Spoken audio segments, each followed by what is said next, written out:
이것도 이게 우리 인성으로 우리가 그리스도 안에서의 거듭나 새로운 사람이 돼서 그 안에서 움직이는 모습들이 이게 실체가 없으면 그런 없는 상태로 많은 사람들이 그러니까 내 안에서의 선한 마음으로 많이 하려고 해요. 인간애로 이렇게 교회에서 해야 되니까 이렇게 하십시오 해서 내 노력을 나의 노력 거기에 나의 노력이거든요. 노력으로 무슨 일이든지 다툼이 없고 허영으로 하지 말고 겸손한 마음으로 자기보다 남을 낮게 여기고 자기 이익만 생각하지 말고 남의 이익도 생각하십시오. 우리가 서로를 비교하면 바리새인의 율법적인 행위랑 똑같은 거예요. 가나안에서 배웠던 거. 그러니까 나보다는 얘가 더 착해. 얘가 나보다는 다툼이 없고 허용하지 않고 남을 더 낮게 여겨. 얘가 더 좋네. 서로 견제해서 저울질해서 그 정도는 우리가 할 수가 있어요. 근데 그렇게 해서 항상 이렇게 해서 얘는 나보다 더 낫고 나는 더 못하고 그럼 거기에 대한 결과는 서로 비교하고 너는 왜 나보다 못해? 너는 왜 얘보다 못해? 아니면 나는 다른 사람이 인정하기에 나는 더 다른 사람보다 훨씬 더 남을 더 낮게 여기고 자기를 낮게 여기고 자기 이익을 생각하지 않고 남의 이익을 더 생각하는 그런 사람으로 많은 사람이 날 칭송해. 나는 하나님 앞에서 내가 더 옳은 사람인가 봐. self-righteous 하게 되거든요. 그게 다 율법적인 행위로 움직이는 거예요. 그러니까 우리의 노력으로 움직이는 것들이 다 이렇게 돼요.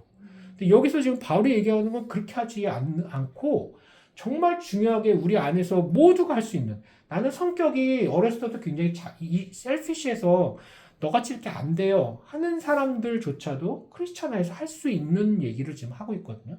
어떻게 할까? 거기에 대한 베이스가 그래서 나오는 게 5절에 보면 여러분들은 그리스도 예수와 같은 태도를 가지십시오. 여기 보면 5절에 your attitude죠. attitude should be the same as that of Christ Jesus.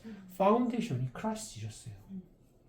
그러니까 태어나면서부터 너무나 이기적이고 완악하고 못됐고 나만 생각하는 사람 그런 사람일 망정 누구나가 그리스도 안에서 나의 죄를 하나님께 회개하고 과거의 나를 버리고 새로운 내가 거듭나서 그리스도 안에서 이 태도를 가지십시오 하면 누구나 다 포커스는 서로가 비교하는 게 아니라 크라이스트 애티튜드예요. 그죠? 예수님의 애티튜드를 본받으십시오.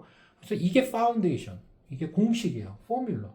이 파운데이션으로 내가 I worship you as my Lord and Savior 라고 하는 나의 왕, 나의 주님이 예수님이 이런 모델로 나에게 보셨다는 태도를 내가 갖고 있으면 누구나가 다 처음에는 속도의 차이는 있겠고 정도의 차이는 있겠고 시간의 차이는 있겠지만 지향점은 똑같게 간다는 얘기죠. 그죠? 그거 가지고 서로 비교할 필요도 없어요. 그리스도 안에서 서로 그리스도를 바라보고 이렇게 가면 되는 거예요. 그래서 바울이 가장 중요한 크리스찬 하모니에 대한 얘기를 할 때 딱 중간에 2장 5절서부터 11절까지 예수님의 태도는 이렇습니다 라고 얘기하는 게 이게 공식입니다. 이걸 가지고 우리 가십시다. 여기 안에 정말 기쁨이 있고 크리스찬 하모니가 있습니다 라고 하는 이 정말 중요한 크리스찬의 신학의 티어리의 중심이에요. 크리스탈로지라고 하는데 예수님 학의 중심. 6절에 보면 이제 예수님의 태도를 가지십시오. 태도.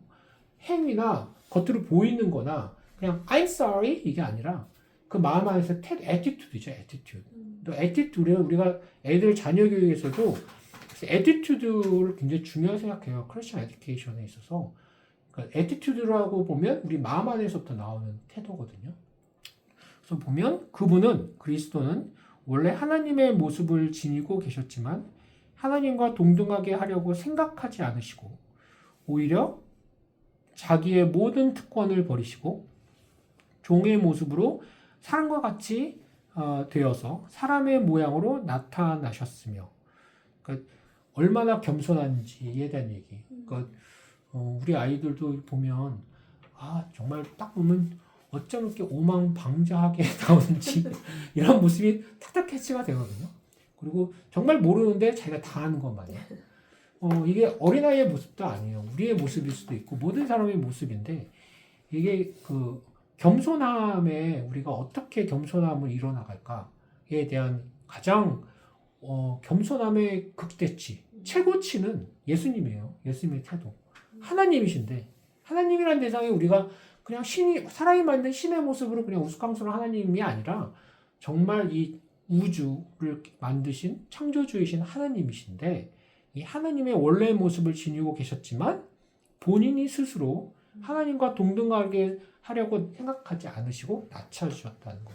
이 생각을, 이 의미를 정말 제대로 알면 내가 주님이라고 믿고 신뢰하시는 대상인 그분이 하나님이신데 본인 스스로가 어느 정도 낮아지셨어? 이 정도 낮아지셨어. 이 예수님의 낮아지심을 우리가 정말 개인적으로 알고 느끼면 우리의 낮아지심, 겸손함은 정말 세 발의 피일 수가 어떤 상황에서든 충분히 할 수 있는, 따라갈 수 있는 모델이 되는 거죠. 그죠? 그래서 얼마나 낮아지셨냐면 사람의 모습으로 8절 모양으로 나타났다는 거. 그러니까 우리가 뭐 개미를 보지만 사람이 개미가 된다 그러면 얼마나 낮아지는 거야? 정말 낮아지는 건데 하나님이 인간의 모습으로 모양으로 나타나셔서 자기를 낮추시고 그러면서 그냥 모든 인간들이 살아난 모습으로 그냥 살다 돌아가신 게 아니라 사람들이 보시기에도 참 비참한 인간의 모습, 모든 평범한 인간의 모습에서도 가장 비참한 상황으로 십자가에 달려 죽기까지 순종하셨습니다. 순종이라는 것은 하나님 아버지께 대한 순종이거든요. 그러므로 하나님 아버지는 그분을 최고로 높여서 모든 이름 위에 뛰어난 이름을 주셔서 하늘과 땅 아래에 있는 모든 자들이 모두 예수님의 이름에 무릎을 꿇게 하시고 모든 사람이 예수 그리스도를 주님이라 고백하여 하나님 아버지께 영광을 돌리게 하셨습니다. 하나님 아버지에 대한 순종, 우리가 부모님에 대한 자녀의 순종에 대해서 얘기할 때 너희들이 순종하는 것이 어느 정도까지 순종해? 모델이 여기 있어요. 하나님 아버지에 대한 순종이 예수님이 하나님 아버지에 대한 순종만큼 너희들 엄마 아빠에 대해서 순종할 수 있어?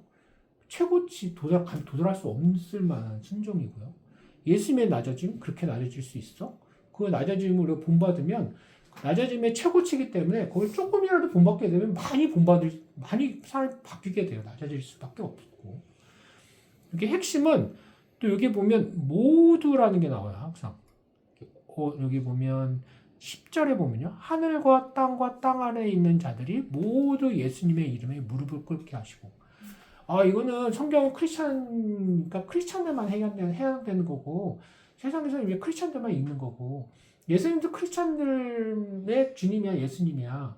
하지만 성경에서의 예수님은 크리스찬들만의 예수님이 아니라 하늘과 땅 아래 있는 모든 자들이 모두 하나님 예수님의 이름에 무릎을 꿇게 하셨다는 그러니까 창조주 하나님이 모든 크리스찬들만에만 예수님이 무릎 꿇게 하는 게 아니라 모든 사람들의 예수님, 모든 사람들의 주님으로 예수님을 그렇게 올리셨다는 거고요.